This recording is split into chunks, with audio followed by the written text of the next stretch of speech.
i els responsables són vostès, perquè vostès són l'executiu i tenen que posar ordre on no n'hi ha. Miren, els dic, i en això quasi que acabem, a no ser que no vulguin escoltar més, perquè tenim molt més de rato, els havien donat un escrit. El tema de les ferralleries, la ferralla. La ferralla els hem proposat que vagin a veure si podem centralitzar en un polígon industrial, la Patacona, etc., centralitzar l'activitat, perquè estan havent atacs al medi ambient. Per exemple, s'estan desguassant estufes d'oli, l'oli val claveram. S'estan desguassant, estan fent ruïdos que no deixen viure les persones. En 100 metres quadrats ara me contaven que n'hi ha més de 10 ferralleries.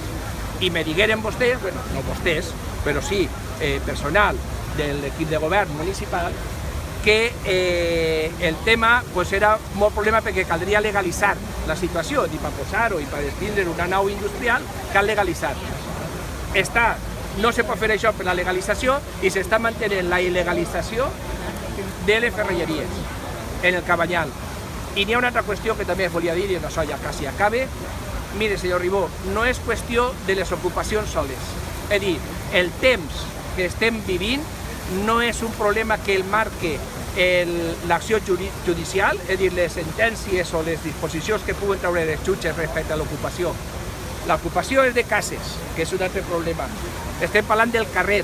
Estan enllaçats els problemes, però en el carrer no se pot viure. I no n'hi ha dret que gent que ha resistit 18 anys de resistència de Rita Barberà, estaven tots junts, hi havia una força, que van posar moltíssimes esperances en el canvi, en aquest moment s'estiguen plantejant deixar la seva casa perquè no poden viure, perquè no tenen respecte als drets fonamentals. Podríem parlar més, però jo crec que ja es vaig. M'agradaria que si a lo millor... Hem de parlar més perquè este mes ens hem d'entrevistar amb la ciutat. En tinc dos copies, però amb un... No, perquè els vull repartir a... El tema de la gestió de la vivienda és una altra qüestió, són molt complicats, cal actuar. No se pot, jo resumiria, no es pot confiar la regeneració social del barri a la urbanística. Sé que la reurbanització i la gestió urbanística normalment acaba així, però en un plat de 5 i 10 anys. I no se pot...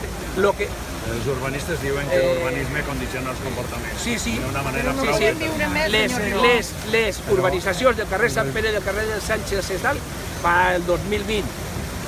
És dir, és que la gent viu dia a dia en sa casa i no poden. Vostès, no sé si han vist l'últim comunicat que van fer, que van enviar 5 vídeos que eren a les 12 de... Vostès segurament no ho entén perfectament, pues mire, era un vídeo a les 12 de la nit, un vídeo a la 1 de la nit, un vídeo a les 3 de la vesprada del dia següent, a les 11 de la nit del dia següent i a les 2 de la matinada. De la filmats, gravats des de la mateixa casa. Només és el soroll, perquè la gent té por. I el soroll ho dic tot, són cants, i això és dia darrere dia, quan no és el partit de futbol i quan no les barbacoes. I estem parlant, torno a repetir, no se necessita pressupost, o un mínim, o sigui, un pressupost que l'administració pot suportar.